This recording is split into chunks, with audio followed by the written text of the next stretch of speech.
So anytime you struggle, book I'm here. reading. You keep interrupting me. Sorry. What'd you say? What'd you I say? said that if you struggle at all, I'm here for you. Don't worry about it. Yeah, the key of the song. Oh, okay. It's not the words, it's the participation. You know what I mean? Coming of the Lord. How black people became free because the North could not win the Civil War if he remained in slavery, and how arms in his hands and the prospect of arms in the million more black hands brought peace and emancipation to America. Three movements, partly simultaneously and partly successive, are treated in different chapters. In the last chapter, we chronicled the swarming of the slaves to meet the approaching Union armies. In this we considered how these slaves were transformed in part from laborers to soldiers fighting for their own freedom. And in succeeding chapters, we shall treat the organization of free labor after the war. In the ears of the world, Abraham Lincoln, on the 1st of January, 1863, declared 4 million slaves, quote, thenceforward, and forever free, end quote. The truth was less than this. The Emancipation Proclamation applied only to the slaves who those states are part of states still in rebellion against the United States government. So like states that are against it, yeah.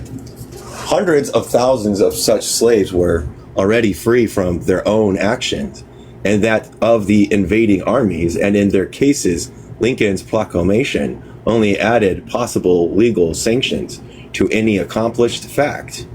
To the majority of slaves still within the Confederate lines, the proclamation would apply only if they followed the fugitives, and this Abraham Lincoln determined to induce them to do, quote, to do, and thus to break the back of the rebellion by depriving the South of its principal labor force. Emancipation had thus two ulterior objects. It was designed to make easier the replacement of unwilling northern white soldiers with black soldiers, and it sought to put behind the war a new push towards northern victory by the mighty impact of the great morale ideal, both in the North and in Europe. This national right about face had been gradually and carefully accomplished only by the commencement tact of the leader of men who went on no faster than his nation marched, but just as fast, and also by the unwavering will of the abolitionists who forced the nation onward. Wendell Phillips said in Washington in 1862, "Gentlemen of Washington, you have spent for us $2 million per day. You bury 2 regiments a month, 2,000 men of disease without battle. You rob every laboring man of 1/2 of his pay for the next 30 years by your taxes. You place the curse of intolerable taxation on every cradle for the next generations. What do you give us in return? What is the other side of the balance sheet? The North has poured out its blood and money like water. It has leveled every fence of constitutional privilege. And Abraham Lincoln sits today a more unlimited despot than the world knows this side of China. What does he render the North for his unbounded confidence? Show us something, or I'll tell you that within 2 years, the indignant reaction of the people will hurl their cabinets in contempt from their seats, and the devils that went out from yonder capital, for there has been no sweeping or garnishing, will come back seven times stronger. For I do not believe that Jefferson Davis, driven down to the Gulf will go down to the waters and perish, as certain brutes mentioned in the gospel did. Horace Greeley was at Lincoln's Hills.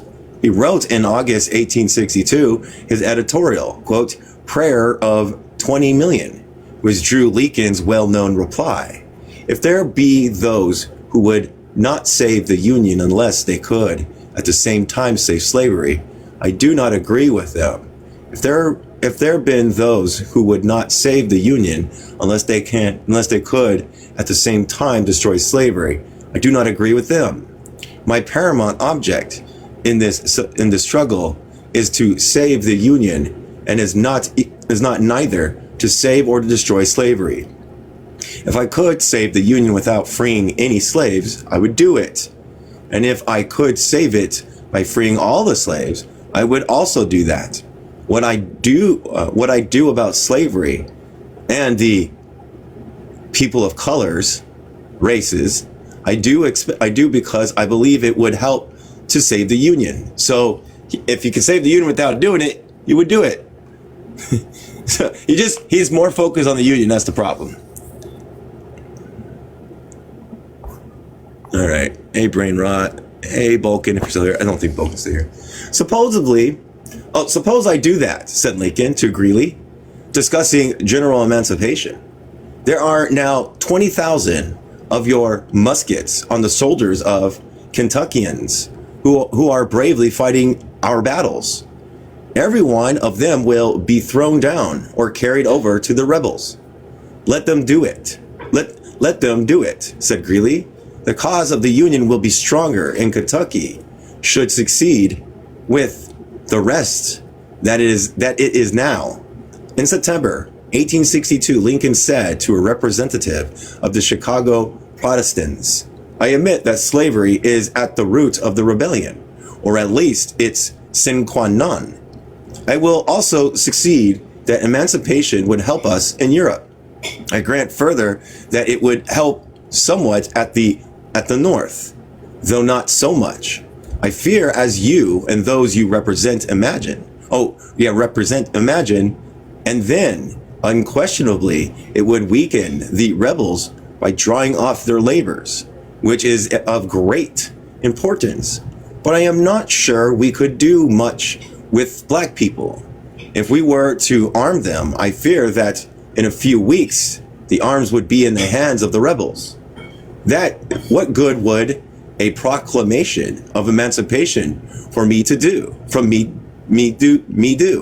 especially as we are now situated? I do not want to issue a document that the whole world will see must necessarily be inoperative, like the Pope's bulls against the comet." Nevertheless, just 9 days later, Lincoln issued his preliminary Emancipation Proclamation. What caused the sudden change? Was it the amounting masses of black people rushing into the Union lines? Was it the fighting of black soldiers who showed that weapons given to them were never found in the hands of the Confederates? Or was it the curious international situation? The failure or succeed of the war hung by a thread. If England and France should recognize the Confederacy, there was little doubt that the Union cause would be beaten, and they were disposed to recognize it. Or did Lincoln realize that since a draft law was needed to make unwilling Northern soldiers fight black soldiers were the last refuge of the Union? The preliminary proclamation came in September, and in October and November, mass meetings in New York and Brooklyn denounced the proposal as inexpedient and adopted resolutions against it with jeers. Ministers like the Reverend Albert Barnes of Philadelphia preached against emancipation, declaring that the control of slavery ought to be left absolutely and exclusively to the states. States' rights, everybody. That's where that term states' rights, I think, comes from. It's like, yeah. Hey, Kevin. The New York Herald pointed out that even if the proclamation was affected, slave property would have to be restored or paid for eventually by the United States government. Quote, the Herald is correct. The slaves taken from our citizens during the war have to be accounted for at its end, neither by restoration or indemnity. The New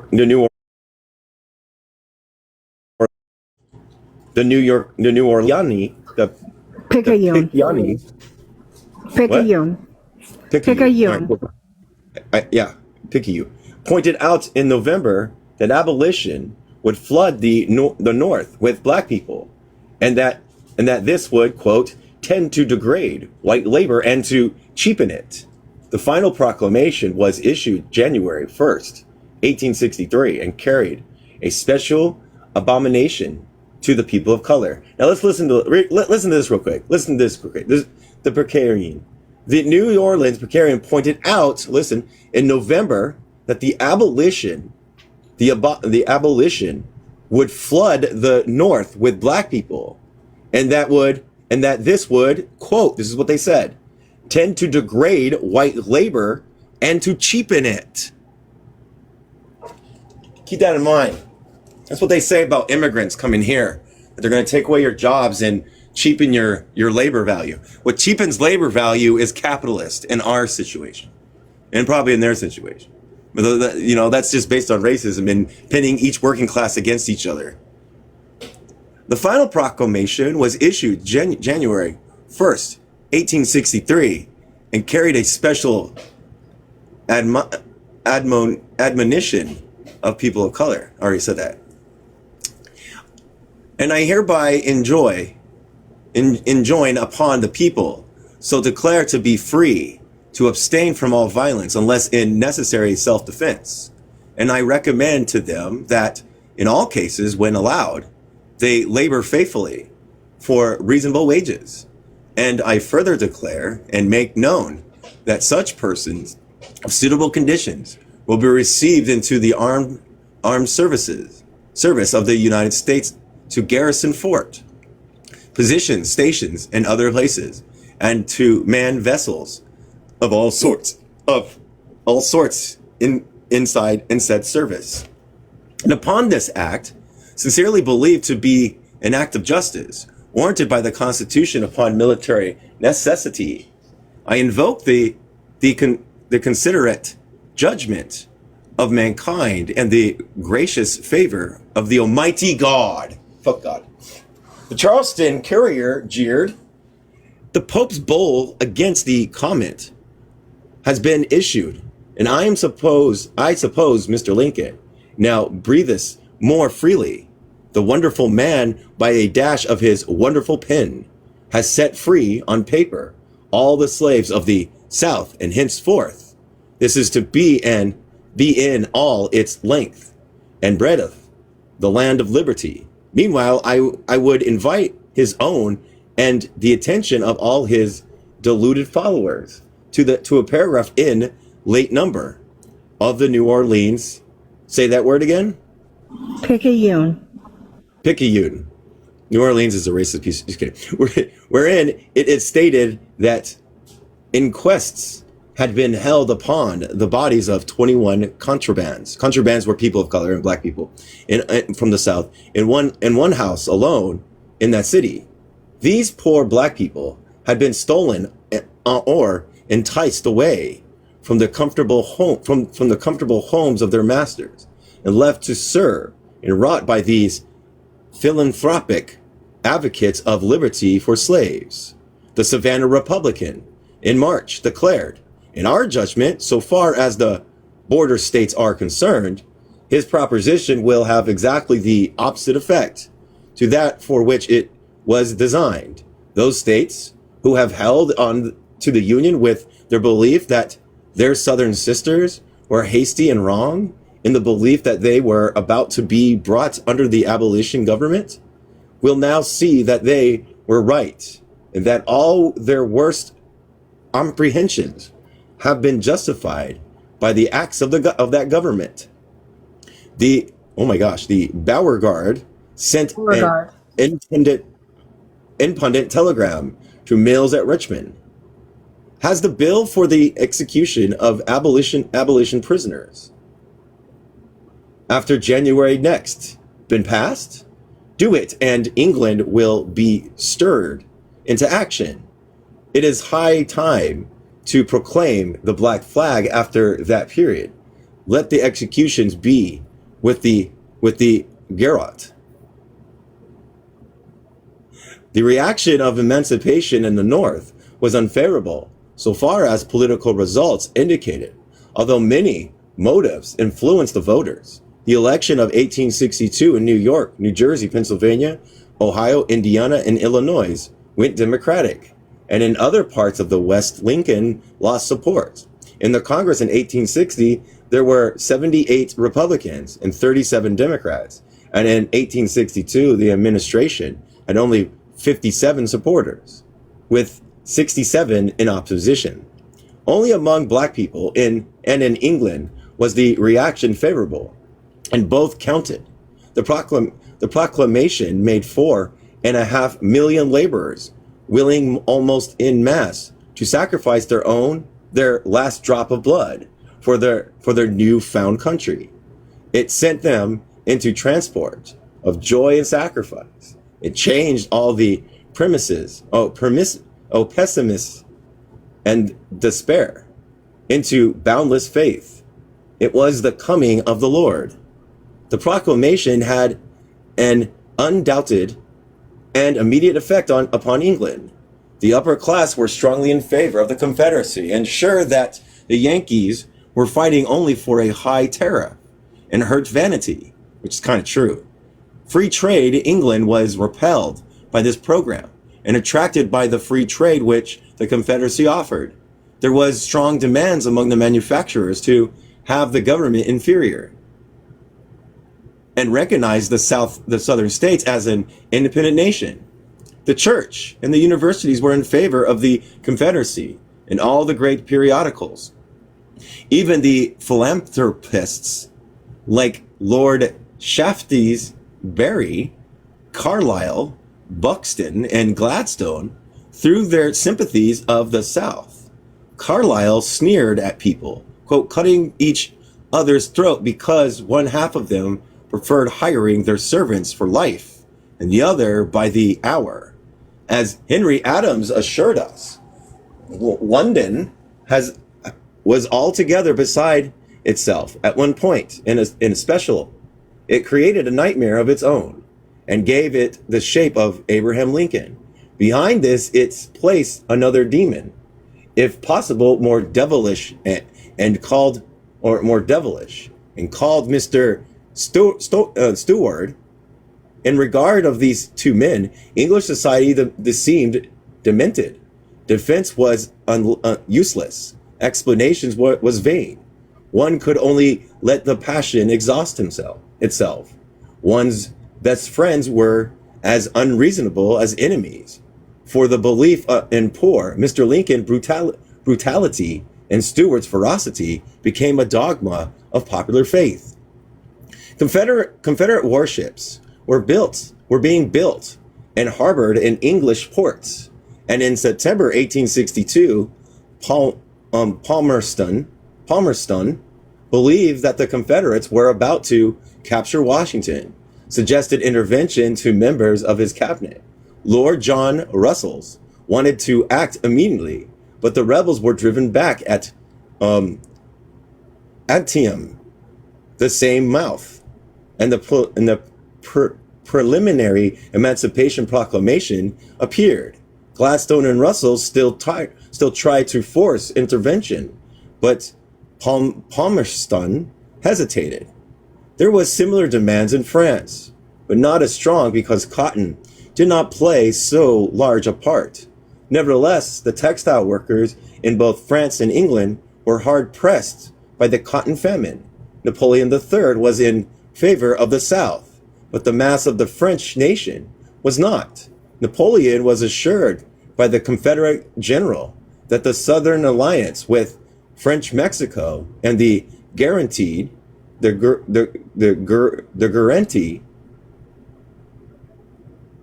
of Cuba would have had for the asking. if France would recognize the Confederacy. No danger from the North was anticipated. For Stuart was certain to accept Napoleon's assurances of French neutrality. Public opinion stood back of the English government and was on the whole in favor of the South. But Garrisons and Douglas, by their visits, and later Harriet Beecher Stowe, had influenced the opinion of the middle and laboring classes. Nevertheless, it was reported in 1862, quote, "We find only here and there among the Englishmen one who does not frantically side with the slave states." Various meetings in favor of the South were arranged by the workmen, and the General Council of Workmen's Association opposed the pro-South movement. The war had created a great scarcity of cotton, and in addition to this, there had already been an overproduction of cotton, of the cotton industry in England in 1860, and so that the effect of the blockade was not felt until later, so far as the sales of goods was concerned. But the factories closed, and more than half of the looms and spindles laid idle, especially in Lancashire, where there was great distress among laborers. Fever and prostitutions were prevalent in 1865. Notwithstanding this, the English workers stood up for the abolition of black slavery and protest against the intervention of the English. Up until 1863, it was argued with some show of right that the North was not fighting to free the slaves, but on the contrary, according to Lincoln's own words, was perfectly willing to settle the war and leave black people in slavery.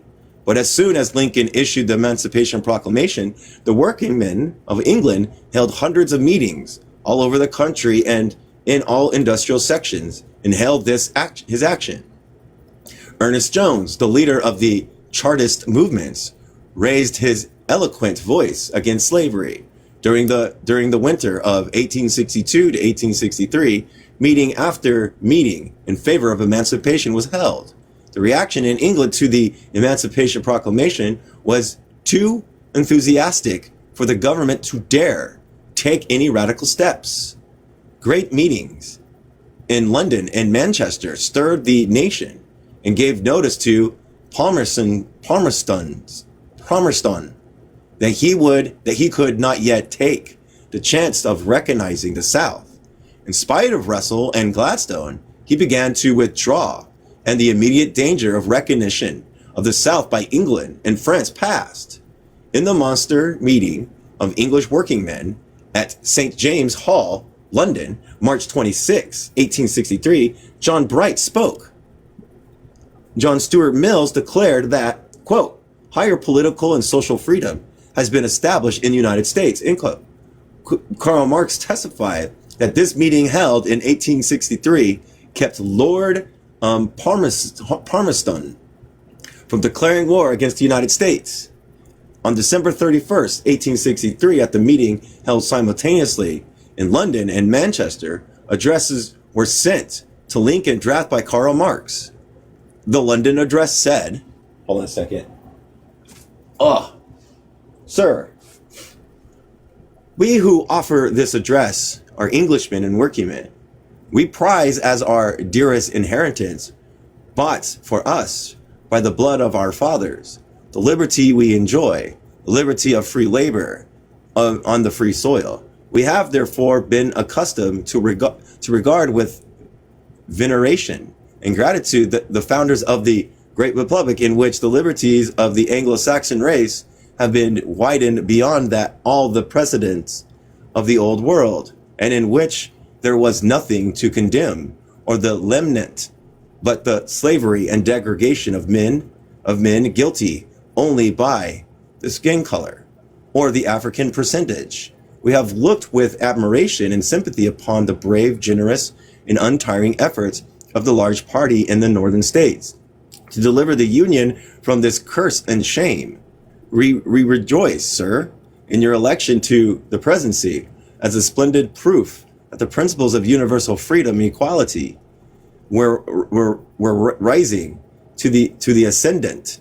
We regard an inherence and conspiracy and rebellion by which it was sought at once to overthrow the supremacy of a government based upon the most popular suffrage in the world, and of perpetuate and hateful inequalities of race. In the Manchester Address, adopted by 6,000 people, said, among other things, and this is what they said: one thing alone has in the past lessened our sympathy with our country and our confidence in it. We mean the ascendancy of politicians who not merely maintain black slavery, but desire to extend the root it more deeply. Since we have discerned however, that the victory of the free North in the war, which has so sorely distressed us as well as afflicted you, will shake off the fetters of the slave. You have attracted our warm and earnest sympathies.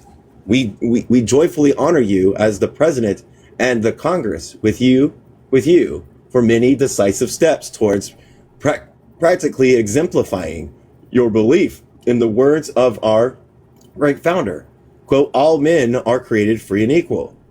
We assume that you cannot now stop short of a complete uproot of slavery. It would not become us to dedicate any details, but there are broad principles of humanity which must guide you. If complete emancipation in some estates be deferred only to the predetermined day, still in the interval, human beings should not be counted chattels. Women must have rights and chastity and maternity, men the rights of husbands, masters of liberty and manumissions. Justice demand for black people no less than for the white. The projection of the law, that his voice may be heard in your courts.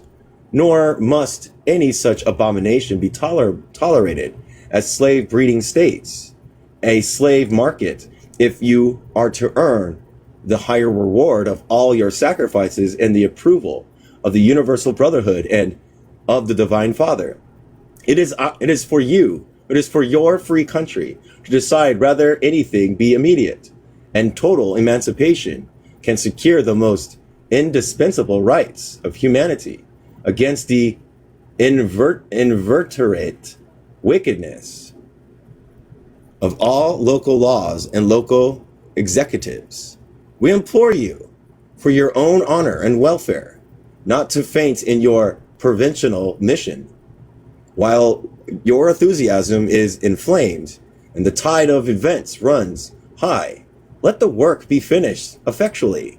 Leave no root of bitterness to spring up and work fresh misery to your children. It is the mighty task, indeed, to reorganize the industry, not only for 4 million people of color, but of 5 million of whites. Nevertheless, the vast progress you have made in the short space of 20 months fills us with hope that every stain on your freedom will shortly be removed, and that the erasure of that foul blot upon civilization and Christianity, chattel slavery, during your presidency will cause the name of Abraham Lincoln to be honored and revered for propensity. So there, to me, it's like, Lincoln, you're the great white savior. Honestly, that's what it's giving me. You know, that Lincoln's the great white savior. I don't like it. I don't like that part. Joe, you still there? Oh, you're there. What'd you say? I said I don't like it either. I do have a lot of things to say about this chapter, but I'm eating, so I'm not interrupting.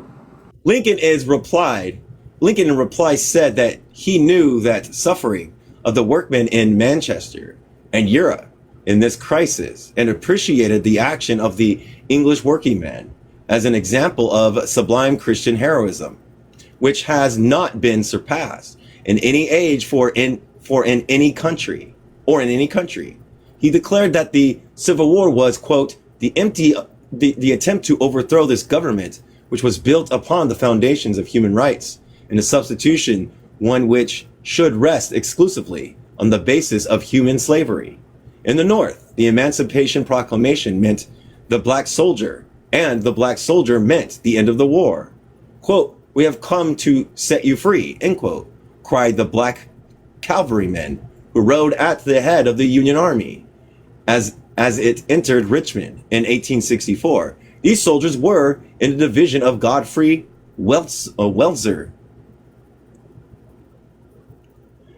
When Ben Butler first assigned black troops to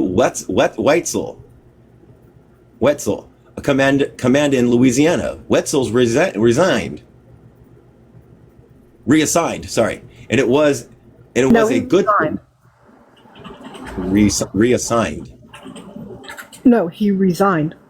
It was good thing for him that he recalled his resignation, for his black soldiers at Port Hudson wrote his name in history. Here was indeed revolution. At first, this was to be a white man's war. First, because the North did not want to affront the South, and the war was going to be short, very short. And secondly, if black people fought in the war, how could it help being a war for their emancipation? And for this, the North would not fight. Yet scarcely a year after hostilities started, the black people were fighting, although unrecognized as soldiers. In 2 years, they were free and enrolling in the army. Private Miles O'Reilly expressed in the newspaper a growing public opinion. Some say it is a burning shame to make I don't know what that is. I don't know if I want to say that. Just say black people. Yeah. Fight. And that I don't know if I can say that, kilt, belong but to the white. But as for me, upon my soul, so liberal are we here. Let some say, oh my God. I know, I stopped. Be murdered in place, can't say that word. See, I shouldn't even read this thing because all the words, you can't say it. So anyways, in December 1861, Union officers were ordered not to return fugitive slaves on pain of court-martial. In 1862 came Hunter's Black Regiment in South Carolina.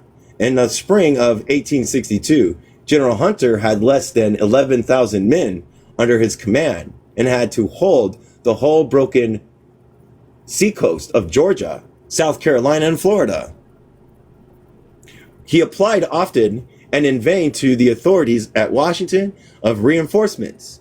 All the troops available in the North were less than sufficient for General McClellan great operation against Richmond, and the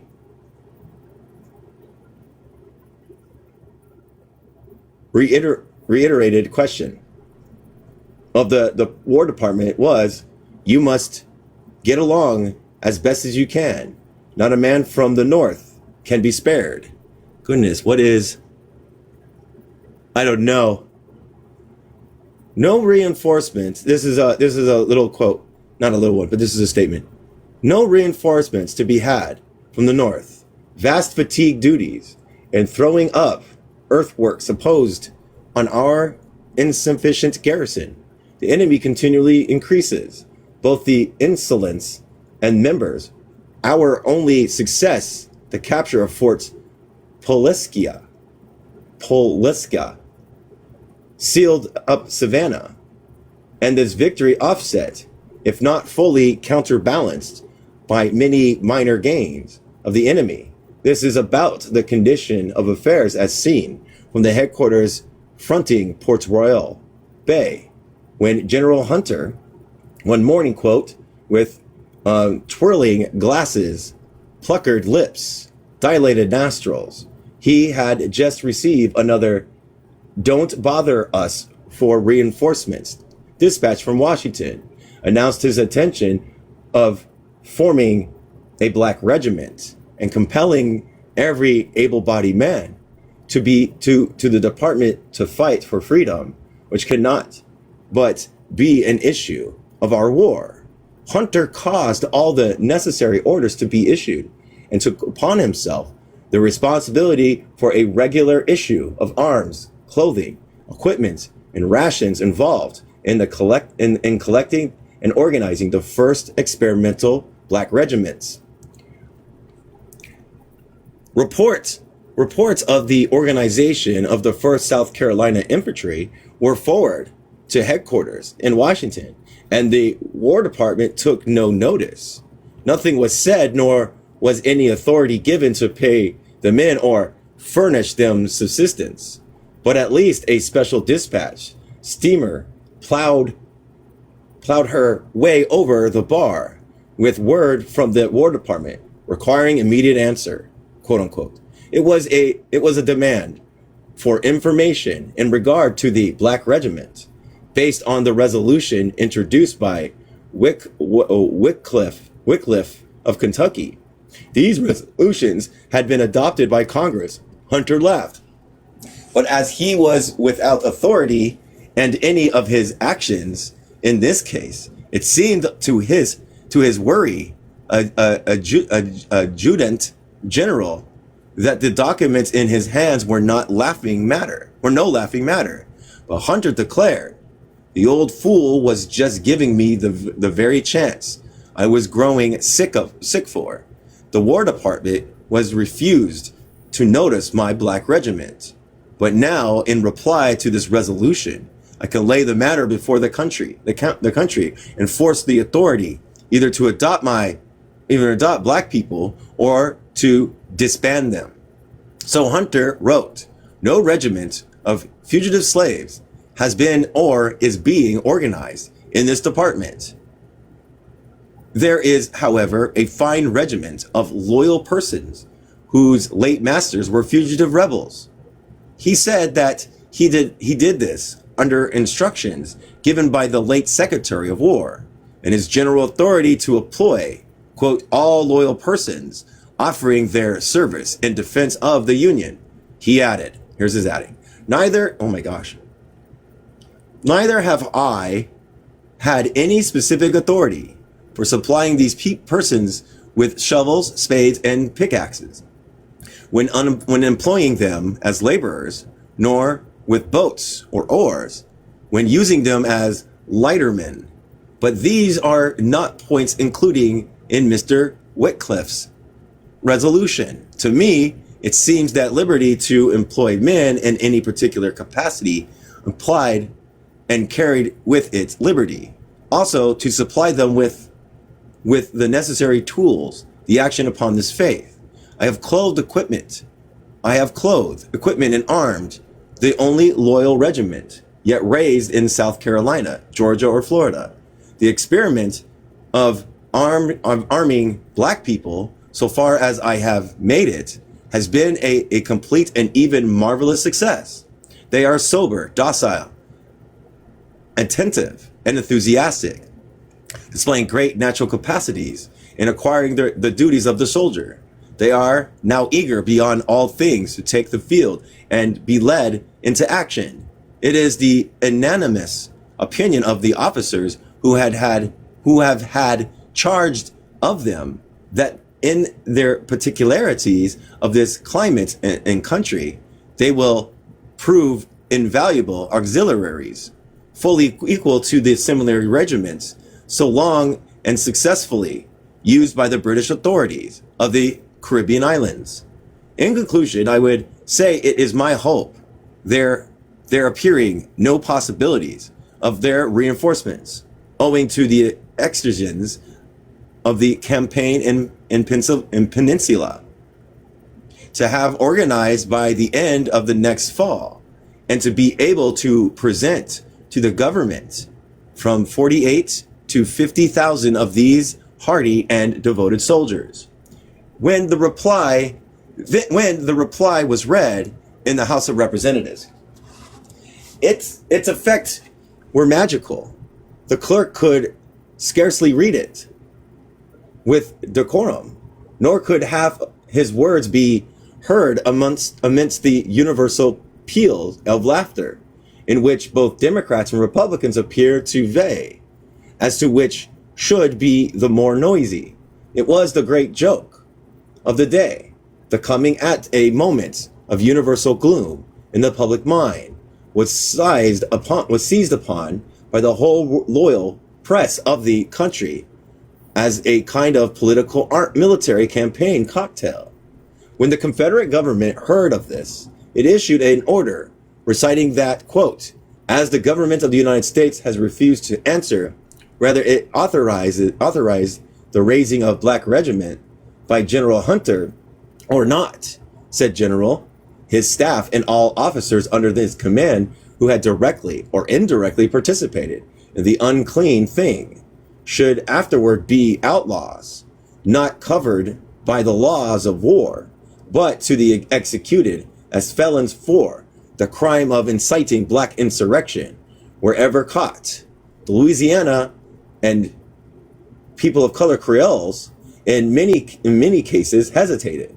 Some of them had been owners of slaves, and some actually fought in the Confederate Army, but were not registered as black people. On November 23rd, 1861, the Confederate Grand Parade took place in New Orleans, and one feature of the review was a regiment of free men of color, 1,400 in number. The Picayune speaks of a later review on February 9th, 1862. We must pay deserved compliments to the company of free men of color, all well dressed, well drilled, and comfortably in uniform. Most of these companies have provided themselves with arms unaided by the administration. When Butler entered the city in 1862, the Confederates fled posthumously and laid aside their uniforms and stayed. The Free Black Regiment did neither, but offered its services to the Federal Army. Butler at first was in a quandary. The insurrection gave by General McClellan to General Butler were silent on this most perplexing problem. On leaving Washington, Butler was verbally informed by the president that the government was not yet prepared to announce a black policy. They were anxiously considering the subject and helped ere along to arrive at conclusions. Butler found that black people of great help to him, but he could not, as in Virginia, call them contraband because he had no work for them. He wanted to free them, but on May 9th, the news came to Hunter's proclamation in Southern Carolina had been revoked. Butler, however, abolished the whipping horse and encouraged black people. Called on him. What? He abolished the whipping houses. Thank you. Oh, quote, one consequence was that the general had a spy in every house, behind each rebel's chair, as he sat at table. General Butler asked for reinforcements all summer on account of the growing strength of Vicksburg and Port Hudson, the conditions of Mobile and camps near New Orleans. The answer from Washington was, quote, we cannot spare you one man. We will send you men when we have them to send. You must hold New Orleans, but all means and at all hazards.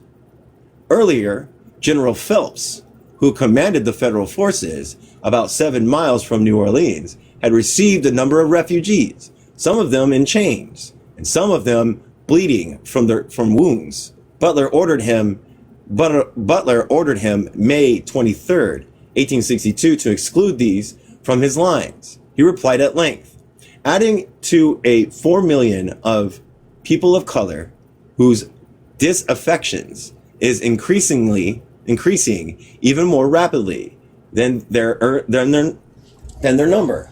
There are at least 4 million more of the white race whose growing misery will naturally seek companionship with those of black people. He demands that the president should abolish slavery and that black people be armed. Butler forward Phelps replied to Washington. Phelps again demanded the right to arm black troops. He was ordered July 1st, 1862, to use black people to cut wood. He immediately handed in his resignation, saying, "I am willing to prepare African regiments for the defense of the government against the assailants. I am not willing to become a mere slave driver, which you propose, having no qualification in that way." The use of black troops was participated by an attack which Breckinridge made August 5th, 1862, on Baton Rouge. Butler had to have troops to defend New Orleans and had applied to Washington, but none could be sent. Therefore, by proclamation, August 22nd, 1862, Butler, quote, called on Africa, accepted the Free Black Regiment, which had offered its services, and proceeded to organize other black troops. He recited at length the previous actions of the Confederate government in organizing black regiments. April 23rd, 1861, quoted directly from the Confederate governor's proclamation. Oh my gosh, how long is this one? Okay, it's not that long. Now, I just hate reading the smaller letters, that's all. Now, therefore, the commanding general, believing that a large portion of this militia force of the state of Louisiana are willing to take service in the volunteer forces of the United States and be enrolled and organized to defend their homes from the ruthless invaders, to protect their wives and children and kindred from wrong and outraged, to shield their property from being seized by bad men, and to defend the flag of their native country, as their fathers did under Jackson and Chalmette against Pakenham, and his martyrdoms carried the black flag of beauty and booty. Thank you.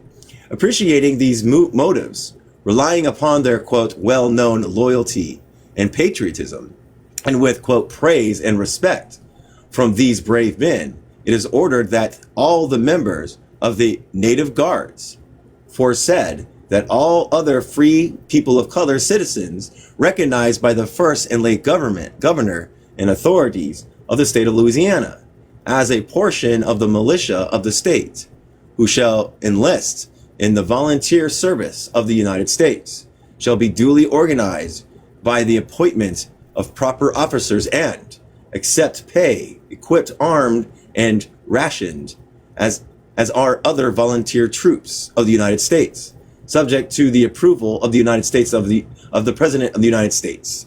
Thousands of volunteers under Butler's appeared. In 14 days, a regiment was organized of people of color, line officers, and white field officers. More than half of the privates were not really free black people, but fugitive slaves. A second regiment of color line officers was enlisted, and a third with color mess officers, people of color. In Kansas, no, because they could have been biracial. They could have been other things. In Kansas, Home Guard were two regiments of indigenous, and among them, over 400 black people and 2,500 black people served in the contingent that came from the indigenous nation. Many of them enlisted nearly early in 1862. In the meantime, the war was evidently more than a dress parade or a quick attack upon Richmond. 100,000, quote, 3 months, soldiers were but a, quote, drop in the bucket. More and more troops must be had. The time of enlistment for many of the white troops was already expiring, and at least black troops could be used on fatigued duty in the large stretches of the territory held by the federal armies down the Atlantic coast and in the Mississippi Valley and in the bordering states. Senator Harry Wilson of Massachusetts, chairman of the Senate Committee of Military Affairs, introduced a bill in July 1862, which empowered the president to accept black people for constructing enrichments or any other war service from which they might be found competent. If owned by rebels, such black people were to be freed, but nothing was said of their families. Titus Stevens championed the bill in the House, and it was signed by Lincoln July 17th, 1862. The debate was bitter. Senator Sherman of Ohio said, "The question rises. Rather, the people of the United States struggle for national existence, should not employ these black people for the maintenance of the government. The policy hitherto pursued by the officers of the United States has been to repeal this class of people from our lines, to refuse their services. They would have made the best spies, and yet they have been driven from our lines." Fasistiden of Maine added, "I tell the generals of our army they must reverse their practices and their course of proceeding on this subject. I advise it here from my place. Treat our enemies, as the worst of enemies, and avail yourselves like men, very poor, which God has placed in your hands to accomplish your purpose within the rules of civilized warfare." Race of Minnesota declared that not many days can pass before the people of the United States North must decide upon one or two questions. We have either to acknowledge the Southern Confederacy as a free and independent nation, and that speedily, or we have as speedily to resolve to use all the means given us by the Almighty to persecute this war to the successful termination. The necessity for action has risen. To hesitate is worse than criminal. The border states demurred, and Davis of Kentucky was especially bitter with threats. The bill finally was amended so as to pay the black soldier's bounty to his owner if he happened to be a slave. All that was supplied permissively legislation, and for the time the War Department did nothing. Some of the commanders, in the field, however, began to move. On the one hand, Senator Davis of Kentucky tried in January 1863 to stop the use of any national appropriation to pay black soldiers. This attempt was defeated on January 6, 1863. 5 days after the Emancipation Proclamation, the Secretary of War authorized the governor of Massachusetts to raise 2 black regiments for 3 years' service. These were the celebrated 54th to 55th Black Regiments, the first regular authorized black regiment of the war. The recruiting of the 54th Massachusetts Regiment, men of color, was completed by the 13th of May. It had been planned to have the regiment pass through New York, but the chief of police warned that it would be subject to insult, so that it went by sea to South Carolina. In October, the Adjutant General of the United States issued a general order permitting the military employment of black people. The Union League Club of New York appointed a committee to raise black troops, and after some difficulty with Governor Seymour, they received from Washington authority to raise a regiment. 1,000 black people responded within 2 weeks, and by January 27th, 1864, a second regiment was raised. No bounty was offered. Hold on, I gotta do this thing. All right, I did it. Where was I at? Okay. No bounty was offered them, and no protection promised their families. One of the regiments marched through the city. Quote, "The scene of yesterday," says the New York paper, quote, this is what they say, I think, "was one which marks an era of progress in the political and social history of New York. 1,000 men with black skins and clad and equipped with the uniforms and arms of the United States government marched from their camp through the most aristocratic and busy streets, received a grand ovation at the hands of the wealthiest and most respectable ladies and gentlemen of New York, and when moved down Broadway to the steamer, which bears them to their destination, all amid the enthusiastic cheers, the encouraging platitudes, the waving handkerchief, the showering banquets, and their approving manifestation of 100,000 of the most royal of our people. Pennsylvania was especially prominent in recruiting black troops. A committee was appointed which raised $33,388, with which they proposed to raise 3 regiments. The committee founded Camp William Penn at Shelton Hill, and the first squad went into camp June 26, 1863. The first regiment, known as the 3rd United States, was full July 24th, 1863. The 3rd Regiment, known as the 8th United States, was full December 4th, 1863. 2 more regiments were full January 6th and February 3rd. The regiment went south August 13th, October 14th, 1863, and January 16th, 1864.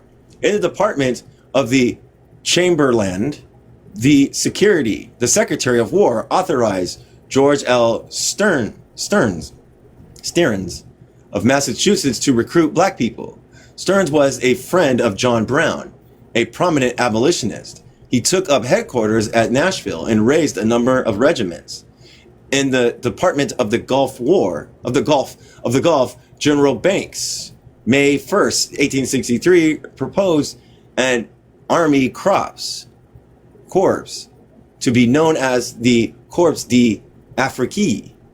It was to consist of 18 regiments, infantry, artillery, and cavalry, and to be organized in 3 divisions of 3 brigades, each with engineers and hospitals, etc.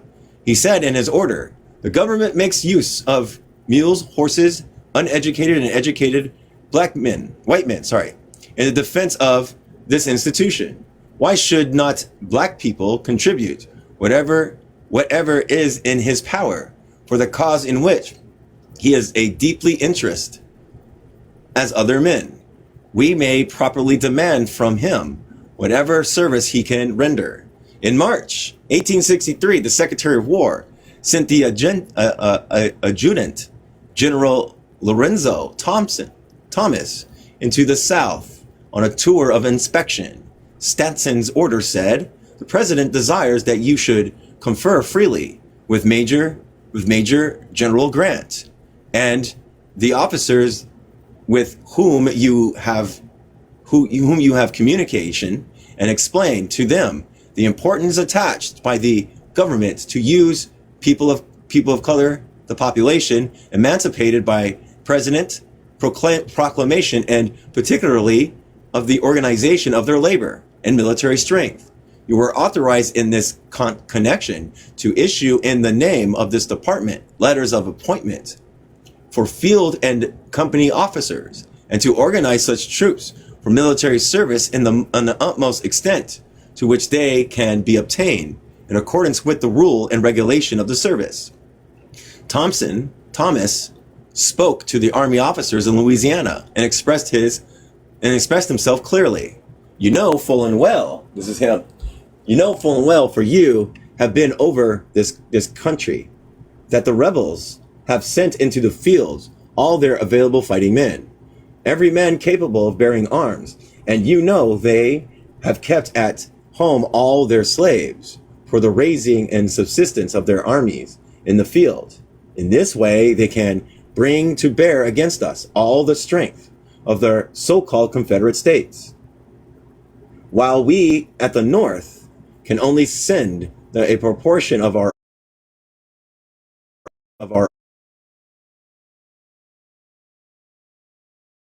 of any immense army. The administration has determined to take from the rebels these sources of supply, to take black people and compel them to send back a portion of their whites to cultivate their deserted plantations. And very poor person they would be to fill the place of the dark huel labor. They must do this or their armies will starve. How you doing, Joe? You doing all right? I'm doing all right. I'm seeing that, like, even while they were getting rid of, like, while black people were basically freeing themselves, that everybody was still racist as shit. That's what I hear. Yeah. All of you will someday be on picket duty. And I charge that this is going back to the text. All of you will someday be on a picket duty. And I charge all, if any of this unfortunate race come within your lines, that you do not turn them away, but receive them kindly and cordially. They are to be encouraged to come to us. They are to be received with open arms. They are to be fed and clothed. They are to be armed. It would not have been America, however, not to have maintained some color discrimination, however petty. First, there was the matter of pay. The pay of soldiers at the beginning of the war was $13 a month. Black soldiers enlisted under the same law. The instructions of General Saxton, again, August 25th, 1862. It was stated that the pay should be the same as that of the other troops. Soon, however, this was changed. The black soldiers were allowed but $10 per month, and $3 of this was deducted for clothing. Many of the regiments refused to receive the reduced pay. The 54th Massachusetts Infantry refused to pay for a whole year until the regiment was treated as other regiments. The state of Massachusetts made up the difference to disabled and discharged soldiers until June 15th, 1864, when the law was changed in the Department of the Gulf. White troops who did provost duties about the city were paid $16 a month, while black regiments were paid $7. At one time, this came near causing a mutiny, but black people did not waver. John M. Langston, in a speech in Ohio in August 1862, said, "Pay or no pay, let us volunteer. The good results of such a course be manifold, but this one alone is all that needs to be mentioned. In this connection, I refer to thorough organization. This is the great need for people of color in Americans. With regard to officers, the people of Pennsylvania secured from the Secretary of War permission to establish a free military school for the educations and candidates for commissioned officers among people of color. The school was established within less than 6 months, examined over 1,000 applicants, and passed 560. In the Department of Gulf, Butler was in favor of people of color officers, because the first person of color regiment, there were a number of well-trained and intelligent black officers. But Banks was very much against people of color, especially the officers, and would not use them. There was at first a very great distaste on the part of white men for serving in people of color regiments. Hunter found this difficulty with his first regiment, but he quickly cured it by offering commission to contempt non-commissioned officers. Later, when the black troops made their reputation in battle, the chance to command them was eagerly sought. Congress finally freed the wives and children of unlisted soldiers, a measure which Davis of Kentucky quickly opposed on the ground that, quote, the government had no power to take private property except for public use and without just compensation to the owners. Abraham Lincoln, under a fire of criticism, warmly defended the enlistment of black troops. The slightest knowledge of arithmetic will prove to any man that the rebel armies cannot be destroyed with democratic strategy. It would sacrifice all the white men of the North to do it. There are now in the service of the United States near 200,000 able-bodied men of color, most of them under arms defending and acquiring Union territory. Abandon all the posts now garrisoned by black men. Take 200,000 men from our side and put them in the battlefield or cornfield against us, and when we would be compelled to abandon the war in 3 weeks. My enemies pretend I am now carrying on this war for the sole purpose of abolition. So long as I am president, I shall be carried on for the sole purpose of restoring the Union. But no human power can subdue this rebellion without the use of the emancipation policy and every other policy calculated to be weakened in moral and physical force of the rebellion. Freedom has given us 200,000 men raised on Southern soil. I will give us more yet, just so much it has subtracted from our enemies, from the enemy. The question was to whether black people should enlist in the federal army as not nearly as clear in 1863 as it seems today. The South still refused to believe that the Civil War would end in the emancipation of slaves.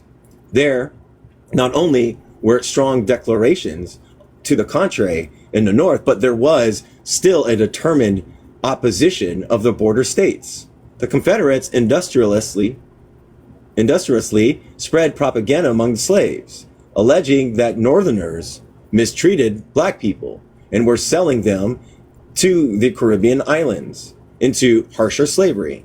Even in North, among the more intelligent free black people, where there was some hesitancy.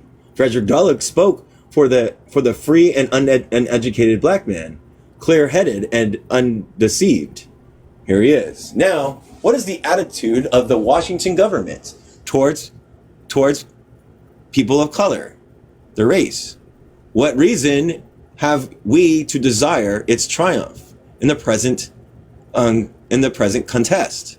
Mind, I do not ask what was its attitude towards us before this bloody rebellion broke out. I do not ask what was its disposition when it was controlled by the very men who are now fighting to destroy it, when they could no longer control it.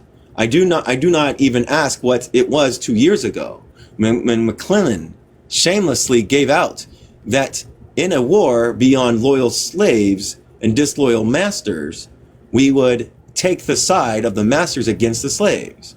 When he openly proclaimed his purpose to point down slave insurrection with an iron hand, when the glorious Ben Butler, now stunned into a conversation of anti-slavery principles, which I have every reason to believe sincere, proffered his services to the governor of Maryland to suppress a slave insurrection, while treason ran riot in the state, and the warm red blood of Massachusetts soldiers still stained the pavement of Baltimore. I do not ask the attitude of this government when many of the officers and men who had undertaken to defend it openly threatened to throw down their arms and leave the service if men of color should step forward to defend it, and by invested with the dignity of soldiers. Moreover, I do not ask what was the position of this government when our loyal camps were made of slave hunting grounds. The United States officers performed a disgusting duty of slave dogs to hunt down slaves for from rebel masters. These are all the dark and terrible days for the Republic.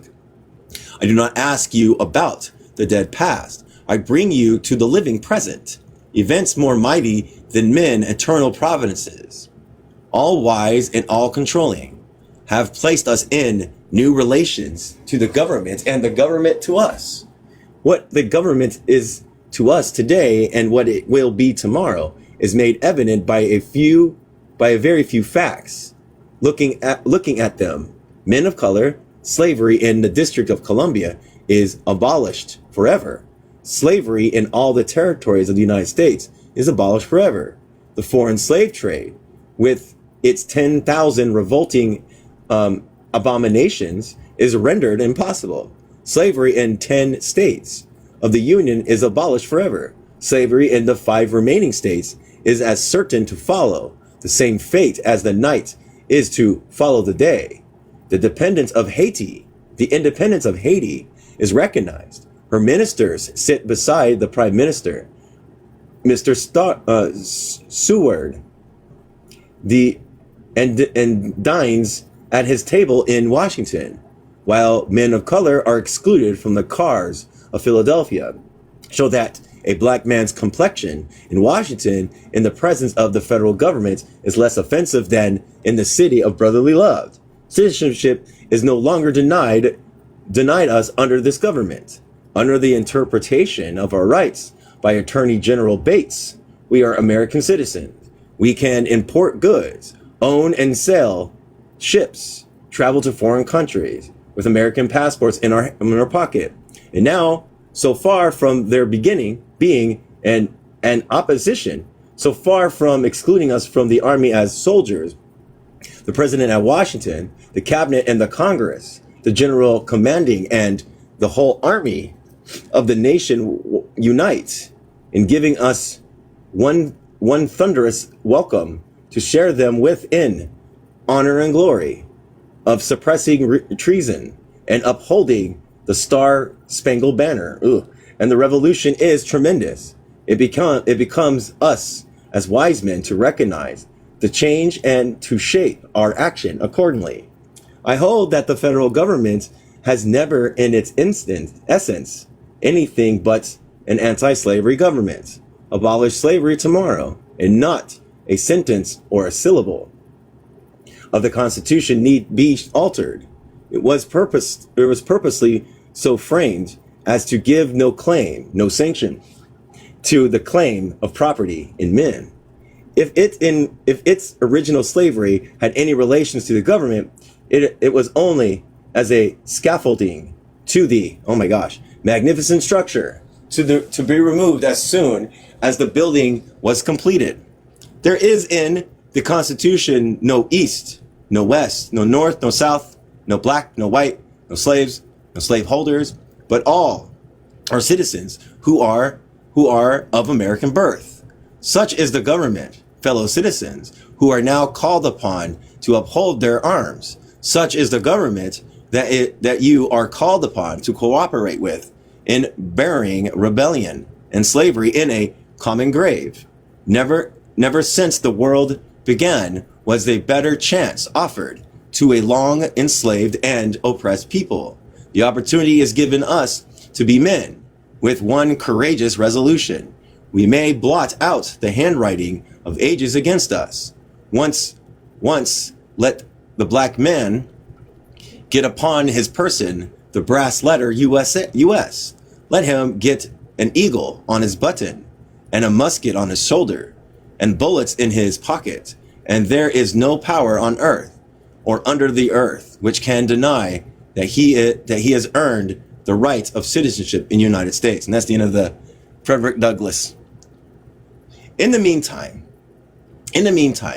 two fateful occurrences took place. First, the white worker of New York declared in effect that black people were the cause of the war and that they were tired of the discrimination that made workers fight for the rich.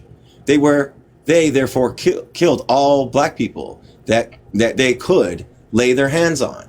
On the other hand, in Louisiana, South Carolina, black soldiers were successfully used as in pitched battle.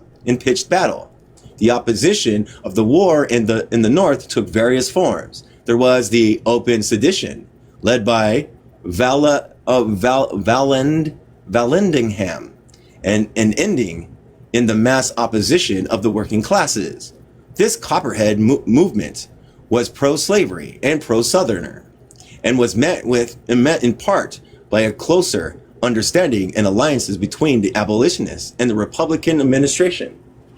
But the working class movement was deeper and more difficult. It was the poorest of the poor against being compelled to fight the battles of the rich, in which they could conceive no interests of theirs.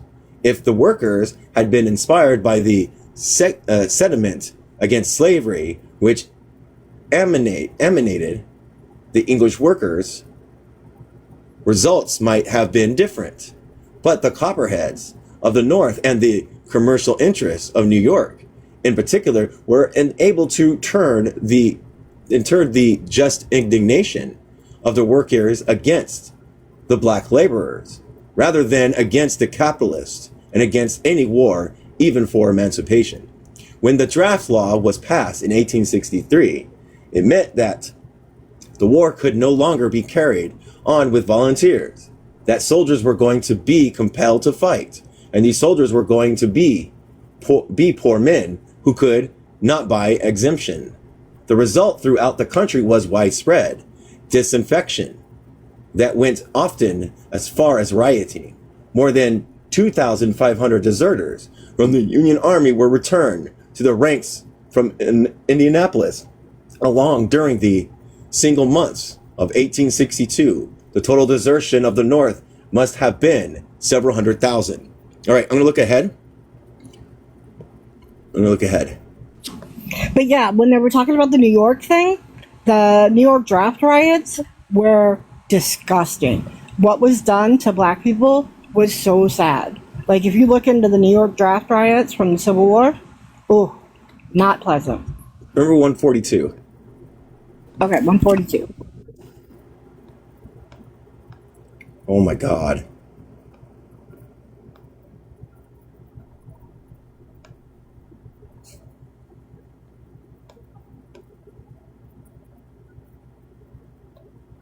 Oh my God, there's no stopping spot. All right, we have around 10 more minutes. Jesus. Yeah, this chapter is long, but I think this chapter is supposed to be long. Let's see. Go to here. All right, 142. Here we go. It was easier to transfer class hatred so that it fell upon black workers. The end of the war seemed very far off, and the attempt to reinforce the draft led particularly to the disturbance in New York City, where the powerful part of the city press was not only against the draft, but against the war and in favor of the South of black slavery. The establishment of the draft undertaken July 13th in New York City met everywhere with resistance. Workmen engaged in tearing down buildings were requested to give their names for the draft. They refused and drove away the officers. The movement spread over the whole city. Mobs visited the workshops and compelled the men to stop work. Firemen were prevented from putting out fires. Telegram wires were cut. And then, at last, the whole force of the riot turned against black people. They were the cause of the war, and hence, they caused the draft. They were bidding for the same jobs as white men. They were underbidding white workers in order to keep themselves from starving. They were disliked, especially by the Irish, because of the direct economic competition and difference in religion. The Democratic press had advised the people that they were to be called upon the fight and the battles of N-words and abolitionists, quote unquote. Governor Seymour politely requested that the rioters to await the return of the adjutant general, whom he had dispatched to Washington to ask the president to suspend the draft. The report of the Merchants Committee of Draft on the draft riot says that black people, here's what it says, driven by the fear of death at the hands of the mob, who the week previous had, as you remember, brutally murdered by hanging on trees and lampposts, several of their number, the cruelly beaten and robbed, many others burned and sacked their houses, the driving nearly all from the streets, alleys, and docks upon which they had previously obtained an honest thought, humble living. These people had been forced to take refuge in Blackwell's Islands, at police stations on the outskirts of the city, in the swamp and woods back in Bergen, New Jersey, at Weeksville, and in the barns and outhouses of the farmers of Long Island and Morrisonian. At these places were scattered some 5,000 homeless men, women, and children. The whole demonstration became an anti-union, pro-slavery. Attacks were made on the residence of Horace Greeley, and cheers were heard from Jefferson Davis. The police fought it at first only half-heartedly and with sympathy, and finally with brutality. Soldiers were summoned from the Fort Hamilton, West Point, and elsewhere. The property loss was put at $1.2 million, and it was an estimate that between 400 and 1,000 people were killed. When 1,000 troops under General Wool took charge of the city, 13 rioters were killed, 18 wounded, and 24 made prisoners. 4 days the riots lasted. The city appropriated $2.5 million to indemnify and victims. In many other places, riots took place, although they did not become so specifically race riots. They did, however, show the North that unless they could replace unwillingly white soldiers with black soldiers who had a vital stake in the outcome of the war could not be won. It had been a commonplace thing in the North to declare that black people would not fight.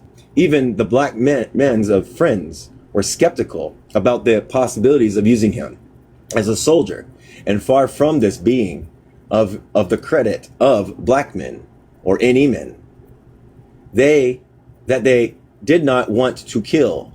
The ability and willingness to take human life has always been, even in the minds of liberal men, a proof of manhood.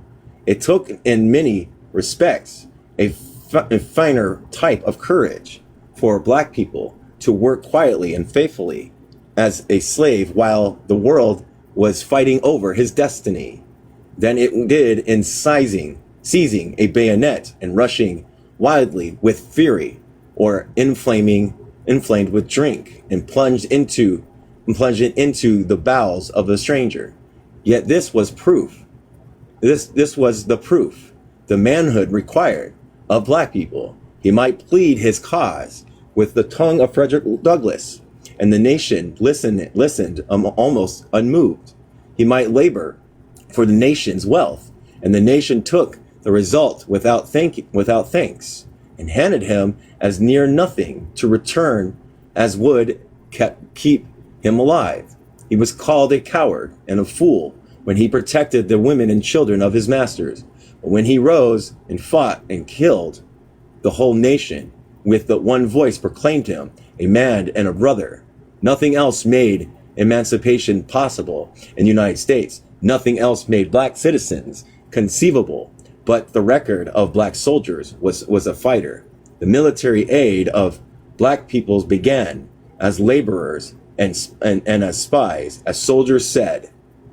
This war was full of records of black agency and in our behalf.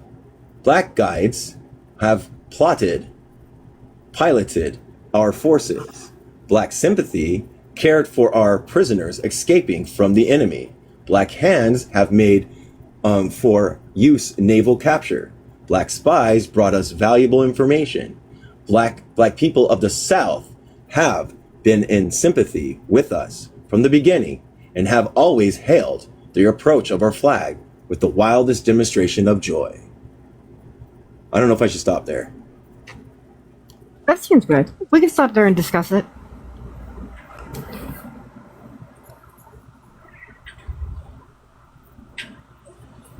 Do you want to discuss it? I'm stopping.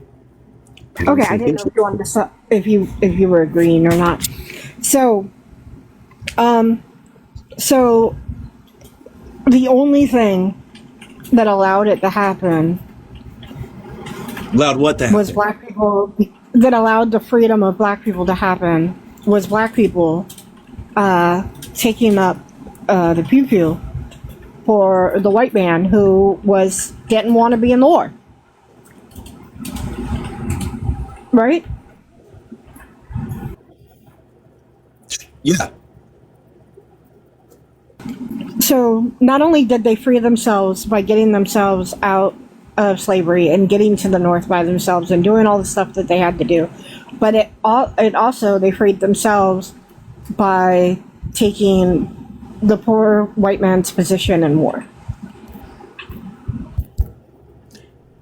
The poor white people too also took the position in the war too. They were just, that's why they fought about all that crap too.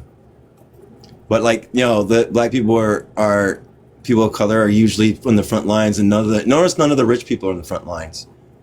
Of course. There never are. Definite. Black people have always been used as cannon fodder, and people of color have been. Usually white people are put into the sergeant positions, the managers of these things. So that's why during the black regiments, some of them did have black officers and black leaders, but a lot of them also did have like white sergeants and like white officers. You know? Right. That still happens today too. That's why supposedly a bunch of those generals got fired, is because they refused to not promote the black people.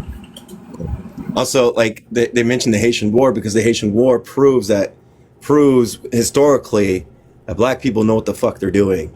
They're just oppressed and enslaved by non-black people and stuff. Yeah.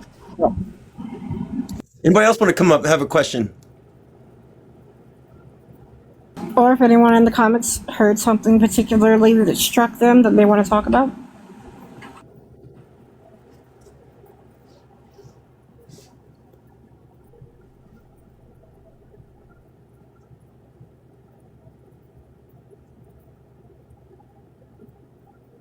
You couldn't see which page it was on near the end, but the commissions to solve that.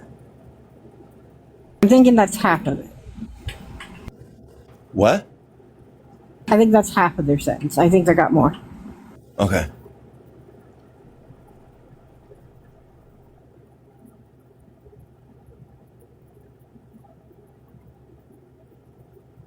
Well, while they're typing the rest of the sentence, it was closer to 1,000 people were killed in the New York draft riots. There you go.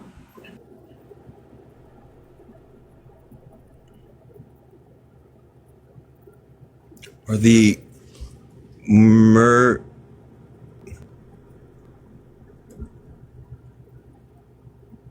solve that commission to promote, whether it was to promote whites angry, or the media critically promoting black. I couldn't understand the point that at the time. Okay. I don't know if I can help you. You said rocket surgeon. I seem to be missing your sentence.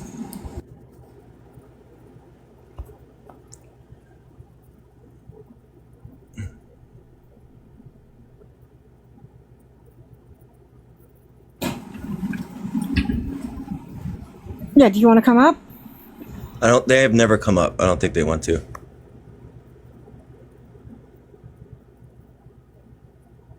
I'm confused.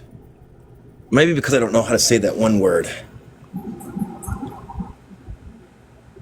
I think they meant hate hearing my own voice. Meritocracy, like promoted based on merit. Oh, there they If that's come. the word. If that's the word. Okay. What's up? Hey, You there? Yeah, I can hear you. Yeah. yeah, I can't remember what page it is. I